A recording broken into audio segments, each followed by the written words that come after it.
मैं बार बार आज फिर उसको रोक रही थी, लेकिन हर बार की तरह वो मुझसे मना कर रहा था। मैं मिन्नतें करने वाले अंदाज में बोली, अब ना जाए प्लीज, मुझे अकेले डर लगता है। आप नहीं जानते, पूरी रात मेरे लिए किसी अजाब से कम नहीं होती। मैं आपसे रिक्वेस्ट करती हूँ, मुझसे अकेले नहीं रहा जाता। लेकिन वो हर बार की तरह मजबूर था। उसकी नाइट ड्यूटी थी, उसका जाना जरूरी था। उसने हाथ थामते हुए समझाते हुए बोला, मैं आ जाऊंगा सुबह होते ही, तुम क्यों इतना परेशान हो रही हो?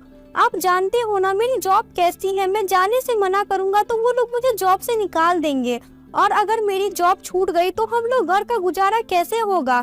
समझने की कोशिश करो, अगर मेरे बस में होता तो मैं इनकार कर देता, लेकिन मेरा जाना बहुत जरूरी है। सच्ची, अगर मेरा जाना जरूरी ना होता तो मैं कभी भी अपनी इतनी प्यारी बीवी को ऐसे अकेले छोड़कर ना जाता। वो आज भी हर रोज की तरह एक ही बात बोल रहा था, उसका जाना जरूरी है, और हर बार की तरह मासूम सा मुंह बनाए नाकाम चीज को रोकने की कोशिश कर रही थी। लेकिन वो न पहले रुकता था और न ही आज रुकना था। इसके बहुत कहने के बाद भी वो उसने रोता बिलखता छोड़ गया था।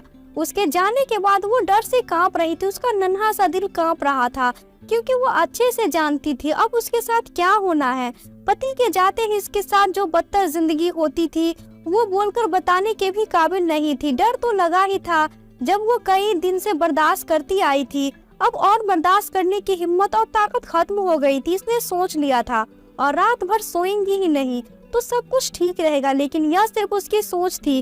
वैसा ये हर रात सोचती थी कि वह रात को सोए ही नहीं, लेकिन हर बार की तरह इसकी आंख लग जाती थी। लेकिन आज इसको जागना था, इसीलिए खुद को जगाने के लिए तैयार किया हुआ था, लेकिन ये इसके लिए बहुत मुश्किल था। वह नींद के मामले में बहुत बुरे तरीके से सोई थी। नींद जब आना शुरू होती है तो वो कितना ही खुद को कंट्रोल कर ले, लेकिन नींद की देवी इस पे मेहरबान होकर ही दम लेती थी। और आज फिर ऐसा ही हुआ, जितना जागने की कोशिश कर रही थी उतनी ही उसको जल्दी नींद आ गई थी और वो बेखबर अपने बेड पे लेटते हुए सो गई। कमरे की लाइट जल रही थी, इसको अंधेरे में डर लगता था, इसीलिए वो लाइट ऑन करके सोने की आदी थी। इसका कमरा काफी खूबसूरत से सजाया गया था। इसके शादी को इतना वक्त नहीं हुआ था, पर इस लड़की के नींद में जाते ही थोड़ी देर के बाद एकदम कमरे की लाइट ऑफ हुई और कमरे का दरवाजा खोलकर कोई अंदर दाखिल हुआ। तो वो नींद में थी, इसीलिए इसको कुछ भी असर या मालूम नहीं हो रहा था कि कमरे में दाखिल हुआ है या नहीं। वो बिल्कुल बेफिक्र सी लेटी हुई सो रही थी, दुनिया से दूर अपनी दुनिया में गुम ख्वाबों की हसीन दुनिया में पहुंच गई थी। लेकिन इसको पता नहीं था कि दुनिया से निकलकर कोई इसे जहन्नुम की दुनिया में धकेलने वाला है। कमरे के अंदर दाखिल होने वाला कोई और नहीं, उसके पति का बाप यानी कि लड़की का ससुर था। उसके पति के जाते हुए उसके कमरे में दाखिल हुआ था। वो कदम कदम बढ़ाकर उस लड़की के बेड के पास आया और उसके बेड पे जमकर बैठ गया। वो उसको बहुत गहरी नजरों से देख रहा था। वो काफी सिमटकर सो रही थी, खुद को बहुत अच्छे से ढका था, लेकिन वो तो शिकारी था। अपना शिकार तो वो किसी भी जगह से हासिल करने में माहिर था। उन्होंने इसका चादर पे रखा हुआ हाथ अपने हाथ में लिया और उसको धीरे धीरे सहलाने लगा। वो ये भूल गया था सामने लेटी वो कोई और नहीं, इसकी बेटी जैसी बहू थी जो इसके बेटी की बीवी है। और इसकी सोच इतनी छोटी, इसकी शर्म बिल्कुल खत्म हो गई थी। वो रिश्ता भूल चुका था। इसको चंद मिनट ही हुए होंगे उसका हाथ पकड़े हुए। एकदम लड़की किसी बुरे ख्वाब से जैसे जाग गई थी और सामने बैठे अंधेरे में भी इस आदमी को पहचान चुकी थी। इसने पूरी जान से अपना हाथ खींचा और इस पे चीखी, क्या कर रहे थे, आपको शर्म नहीं आ रही? वो साइड पे लाइट जलाते हुए बोली। वो फौरन ही मेरा हाथ कसकर अपने हाथ में थाम कर कहने लगे, जब सब जानती हो तो फिर अनजान बनने का फायदा क्या? मेरा साथ दो इस चीज में, नहीं तो मैं तुम्हें बदनाम करके अपने घर से निकाल कर बाहर कर दूंगा। जानती हो ना मेरा बेटा मुझसे कितना प्यार करता है, ज्यादा बकबक की तो सीधा तलाक दिलवाऊंगा। अपने ससुर के इस बात से इसका दिमाग घूमता था और उसका हाथ उठा था और उसके सीधे गाल पे छाप छोड़ गया था। ससुर ने गुस्से में इसके बाल पकड़े और उसका दुपट्टा खींचकर दूर फेंका। मेरी उम्र अभी महज 16 साल है। मेरी शादी बहुत कम उम्र में कर दी गई थी। यह हमारे गांव का रिवाज था कि यह शादियां बहुत जल्दी कर दी जाती थी। मेरी शादी को 2 साल हो गए थे, लेकिन ये 2 साल मेरे लिए किसी नर्क से कम नहीं थे। पहले तो मेरी माँ मेरे बाबा इस शादी के बहुत खिलाफ थे, क्योंकि वो चाहते थे कि मैं थोड़ा पढ़ लिख लूं, इसके बाद मेरी शादी की जाए। लेकिन मेरी दादी और मेरे चाचे की जबरदस्ती की वजह से मेरी शादी जल्दी कर दी गई। मैं अभी शादी के हक में नहीं थी, मगर मेरी इनकार का कोई मतलब ही नहीं था। मैं जब शादी होकर अपने ससुराल आई थी तो मेरी सास का देहांत बहुत पहले ही हो चुका था। मेरे ससुराल में सिर्फ मेरे ससुर और मेरे पति ही रहते थे। मेरे पति एक पढ़े लिखे इंसान थे। वो मुझसे बहुत प्यार करते थे, मेरा बहुत ख्याल रखते थे, बिल्कुल बच्चों जैसा मुझे ट्रीट करते थे।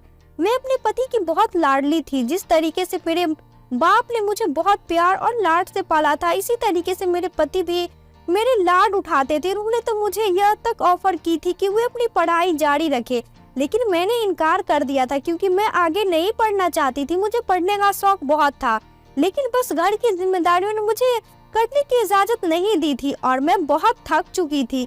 अब मैं अपनी शादीशुदा जिंदगी को एंजॉय करना चाहती थी, न कि अपने आप को पढ़ाकर उदास करना चाहती थी। मैं मानती हूँ मेरी सोच बहुत अजीब है, लेकिन मेरी जिंदगी का यही असूल है। मैं एक वक्त में सिर्फ एक ही काम कर सकती थी, या तो मुझसे पढ़ाई करवा लो या फिर मेरी शादी कर दो।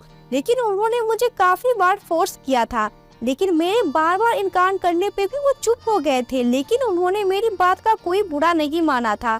जैसे वो मेरे साथ पहले थे वैसे ही अब थे।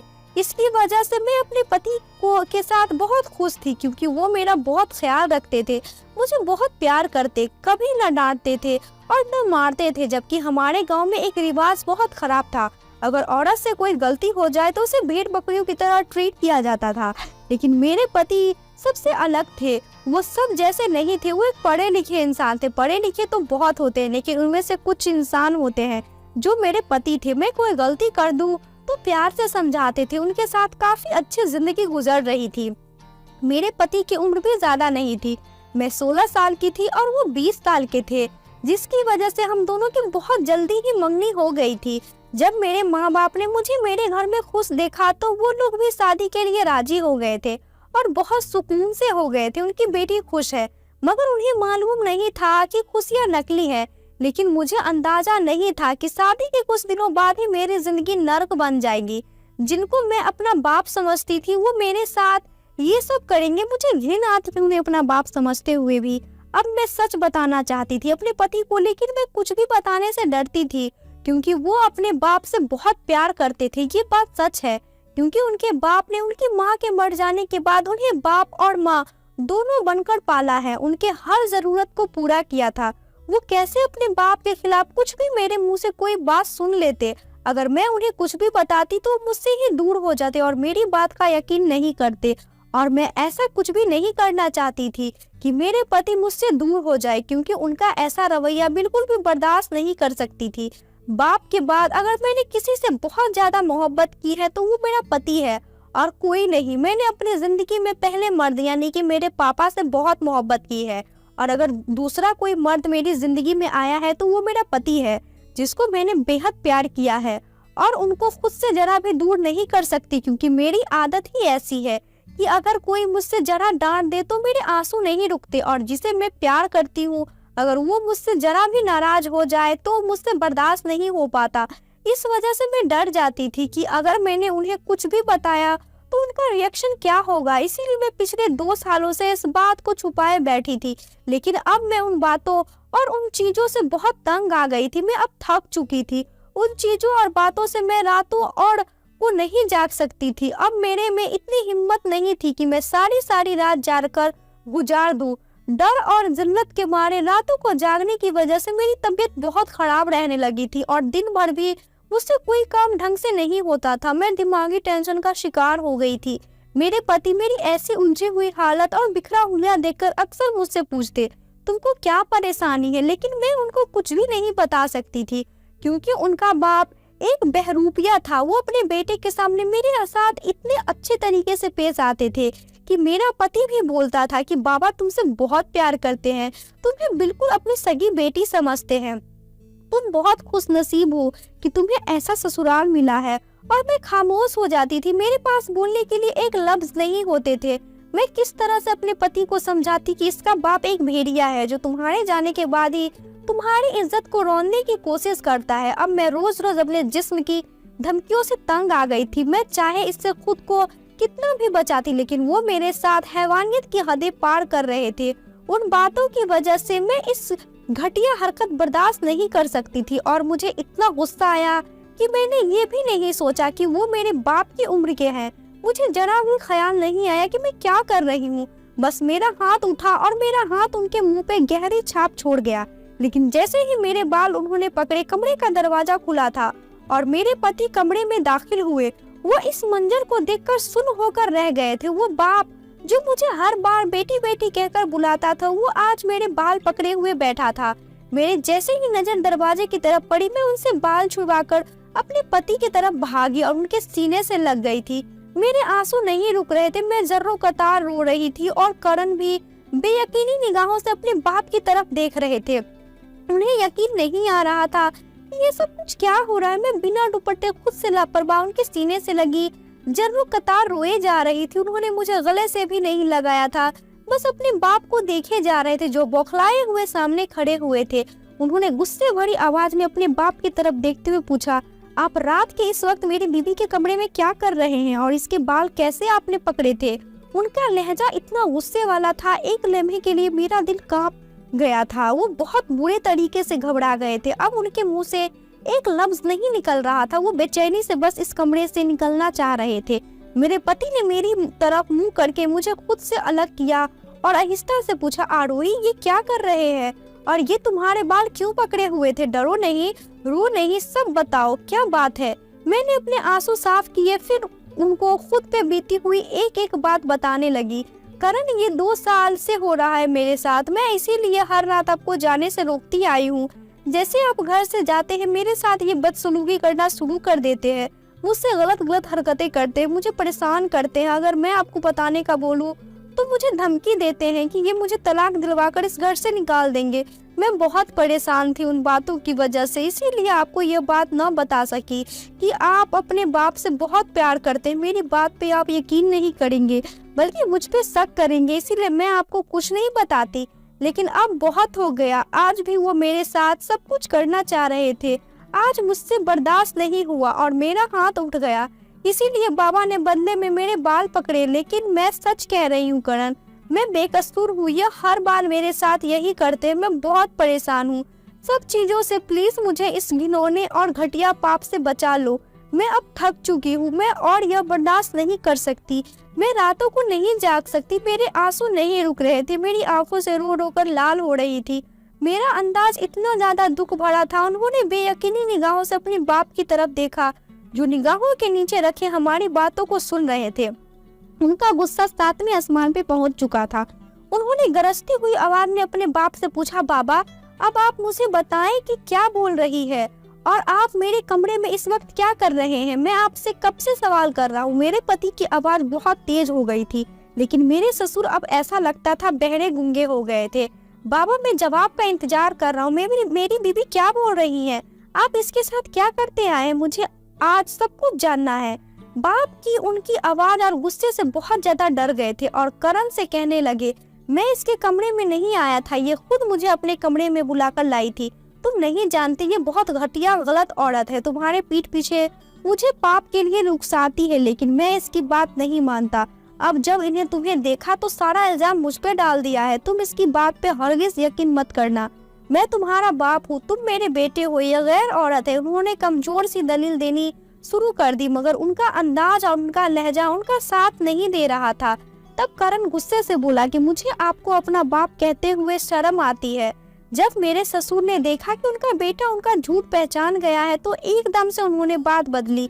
वो फौरन हाथ जोड़ते हुए बोले, मुझे माफ कर दो बेटा, मैं बहक गया था, मुझे माफ कर दो, माफी मांगता हूँ, अब कोई गलती नहीं करूँगा, मुझे जाने दो। वो इस कदर डर गए थे कि वो हाथ जोड़ने पे आ गए थे।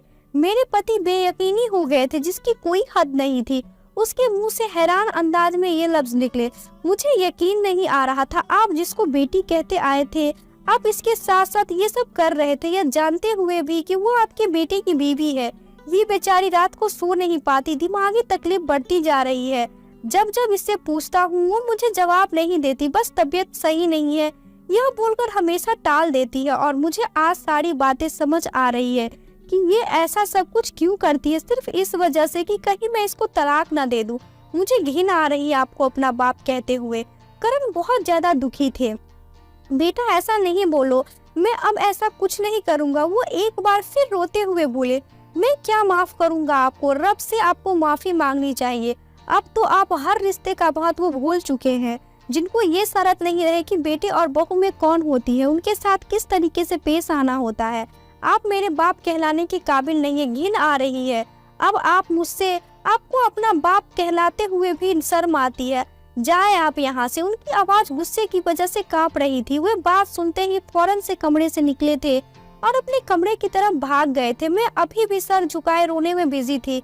मैं ये सब भी नहीं जानती थी कि एक बाप और बेटा आमने सामने आ जाए, लेकिन इसकी नौबत भी खुद ही लाए थे। उन्होंने मेरे कंधों पे हाथ रखा और मुझे बेड पे बिठाया और खुद नीचे जमीन पे मेरे कदमों के पास बैठ गए। मैं अभी भी रोने में लगी हुई थी। चुप कर जाए, अब आप जो होना था सो हो गया। अब आपके साथ कोई बदसलूकी नहीं होगी। मैं हूँ ना, तो फिर क्यों रो रही हो? आप जब मैं मर जाऊंगा तब रोना। मुझे चुप करते हुए बोले। मैंने उसे भारी आंखों से उनकी तरफ देखा और रोते हुए बोली, रब न करे आपको कुछ हो। आप जैसा पति तो हर लड़की के नसीब में हो। वैसे आप घर कैसे आ गए? बस आज आने के बाद मेरा दिल नहीं मान रहा था, इसीलिए मैं छुट्टी लेकर फौरन इधर आ गया।